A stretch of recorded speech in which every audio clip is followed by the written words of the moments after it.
What is up, guys? Wraec is here with a new video, and today I actually got some information. I usually not the kind of guy that does a lot of news. That's not really the intention of this, but it is the gameplay area that affects me the most, so I'm pretty eager to show you some first look of it and bring you guys some information, some early opinions, some speculation, all of the good stuff. Makes me a little bit happy, I have to say. Because we got our first look at the Island 5 of Void Campaign. It seems like the Age is preparing it and it will be live pretty soon. Well, usually if we get the first rumor, it can be 2-3 weeks till we see the content. Maybe even a little longer we will see, or sooner. We got no information at all. Well, in game you can't see the island at all if you can check it out. Usually you could scroll to like this and you would see the next island here, but there is like nothing, just space, void, nothing at all. But today on Discord we actually got 2 screenshots. I think they were posted by Ragnaru to the main Discord, also to the Mega Project Discord. And those actually gave us a lot of information about the next update, which are quite interesting. So let's hop in there and take a look at them. So here's the first screenshot that we got, and this is apparently some kind of summary of the next update that is coming up. New Tartar, probably TapTap, 1.26.93 update, probably if it's a TapTap update, then you're going to see some stuff about it on Barry's account or Barry's YouTube account quite soon. Barry's usually doing some TapTap videos, so if you are into that, definitely check out Barry Gaming on YouTube.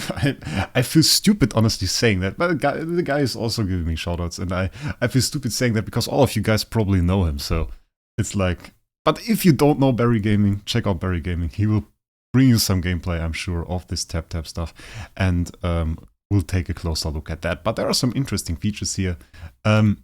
5th campaign, so Island 5, Enigma Glacier. The last server tab, probably the last released server or last server you were on, no idea. Not too interesting for me. I don't play on multiple servers. I have one account on another server, but that's about it. Then we have in the post-combat statistics, the avatar of the dead heroes are now shown in gray. This one, quite interesting, because this one is actually a community suggestion. I recently heard some guys also write in Discord about how the Age doesn't listen to community suggestions, and this was posted to the Idle Heroes discussion Discord death suggestion channel, and about 10 days ago, actually, not that long ago, and it's a nice suggestion, definitely something that is good if they add it, and I don't feel anything negative about it. It's quite a good suggestion, as I said. Then we have a filter for the skins you have. I would assume, can't really see it right here, can we? Select the limited skin type. Yeah, I would say this is like, well, not the translation that is next to it. I would say that it's like, yeah, non-holiday. Those are the event skins, and it's like Easter event, and you can check that out. It's quite relevant if you go for mythic skins. Mythic skins, they always need like a skin of the same festival if you upgrade a festival limited skin. And if you are looking for an Easter skin and want to see if you have one, then this can be a nice feature, so it's a great addition. For the Void campaign though, we can see 2 things. We can get a little glimpse at the loot here, and this screenshot I actually have in a bigger size, so we can check that out as well. 810 and 10 sublimation materials. Doesn't really look like there is any difference to the regular loot that we got. The main part, of course, for Void campaign is usually not what you drop after the stage. It is what you can unlock with it, which will be nothing, I assume, for the 5th island for now. But what we will get is higher drop rates of everything, so that will be worthwhile and quite interesting. For the next screenshot, let's check that out. We have this one. I will zoom in a bit more. Let's do that. And we can see not a whole lot, to be honest. We can see there is a Mockman boss, apparently, with a bigger size here. The positioning of the heroes is a little bit weird, I have to say. Usually it's like, there is the boss in the middle, there's one hero above him, and there is one hero below them, and then we have 2 front row heroes. Here it seems like the boss is in slots 5 and 6, so that might be a bug. We have to see if that will be the same on our server. It doesn't really matter though. First really interesting thing, of course, we get Doom Terminator Vulcan as an enemy. That is certainly scary. That guy, I think if he gets an active skill, he will absolutely destroy your team. Keep in mind though, he might have a problem that Mockman has as well. Mockman, of course, being a super strong hero, not as strong though in campaign because he does not have any sublimations.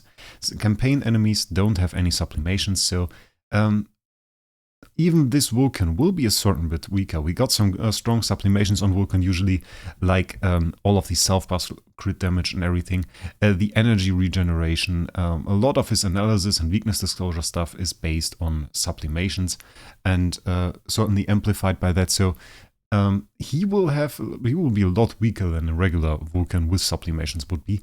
Still, I think the amount of hits that he puts out with an active skill and the damage, and especially the holy damage, people in Void Campaign have, or enemies in Void Campaign have, that is still very scary. And that also means that he will probably not really need weakness disclosure to dispose of your heroes, and just the sheer amount of hits will be a problem. So he summoning heroes against him that can CC, like the Starving Jar we see here on the picture, or that can reduce his energy, Eos for example. That might be crucial to winning against him, though. We will have to see how the stat scaling is. There are some hints here towards the stat scaling, though only very slight hints. We can't really see a whole lot. The one thing that I noticed is that we are talking about level 505 here, which is pretty high. I think the highest we saw yet was level 500. Now we see 505. On stage 5, 6, 10, by the way, which seems to be the last stage of Island 5. Usually should be around that. Last stage for Island 4 was 4, 6, 10. We can take a look at that as well, by the way. Here's my old video of 4, 6, 10. Quite interesting. Still with a lot less stats than I have today. At that time there was no Vulcan, so we don't see Vulcan on the picture. I was still relying a little bit on SFX. And my Mockman was an 80 with around 9 million attacks. So that was the state we had back then. Certainly a little bit different. We scroll back to the beginning. Maybe we can see the... Yeah, and there we can see the strength actually. 298 million was the strength I had back then. Now it's closer to 900 million for CCL. So yeah, 700 million more strength. And we will have to see if there is a big jump between Island 4 and 5 to compensate for that. Let's look at that clear once again. We have the time, we have the video, so let's look at that clear. Again, you can see level 475 here. That Vulcan, that Mockman in the back, not really doing a whole lot. He did his hits. Of course, the hits did a lot of damage. But even that, I mean, with enough defenses on a hero, even back then I could survive like a few hits. And I wonder if right now 478 million, I mean, sure, that damage from that Xia was enormous, but today we got like billions of health on a hero. We can push that even further with huge armor buffs. We can push that even further with Crown or GPF and all of that stuff that didn't exist. We can use Hyperspace Hunter Eilermark to provide even more damage resistance. And I wonder if I can just outscale those enemies that we are about to see on Island 5. So that will certainly be interesting. Also, I got GWO's and Lowly's stat sheet here. They made like a data mine for the entire Void campaign, and those are the stats of 4, 6, 10. Keep in mind level 475 heroes, so again we can expect a pretty huge speed buff, I would suppose, towards Island 5.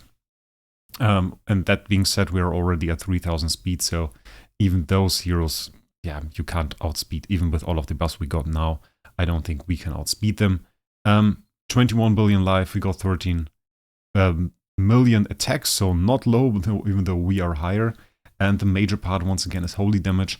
Given that I made a video about armor and all the defensive capabilities, you should keep in mind PvE enemies, yeah, they mostly do holy damage. So 5/6 of his damage is holy damage. And yeah, that is armor bypassing. So your armor only really affects a very small part of the damage those PvE enemies do.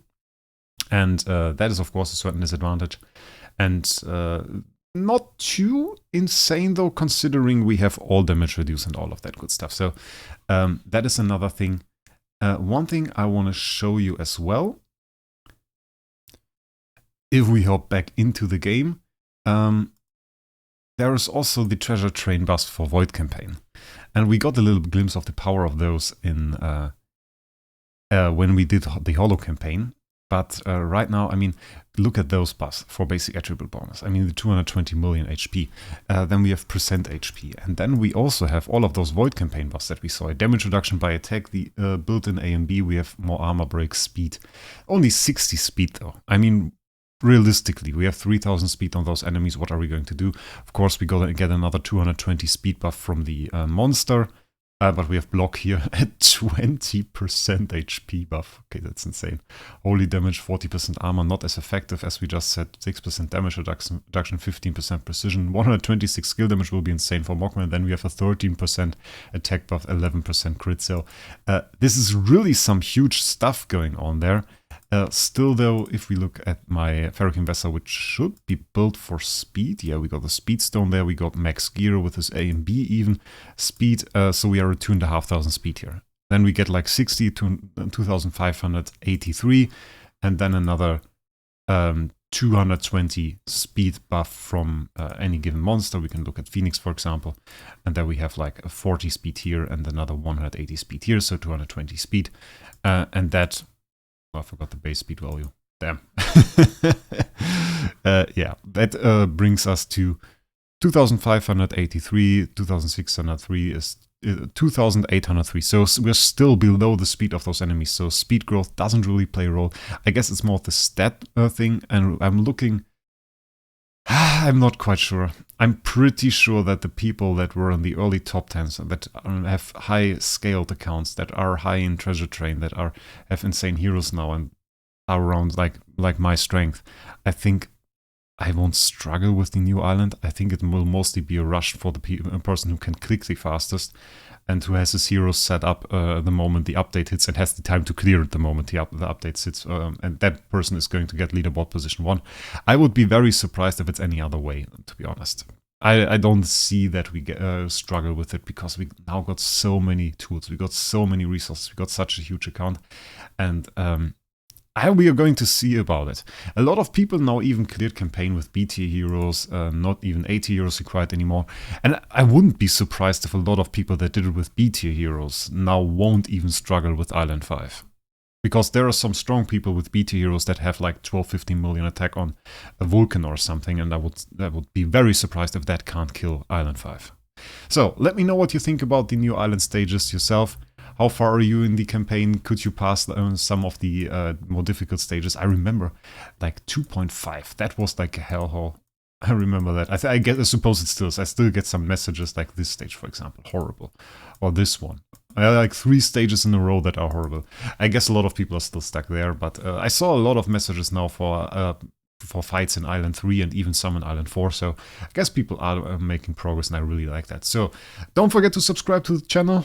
We are on our way to 7,000 subs, even though it's still going to take a while, but I'm positive about it. So leave a sub, have a great week, and we will see us in the next one.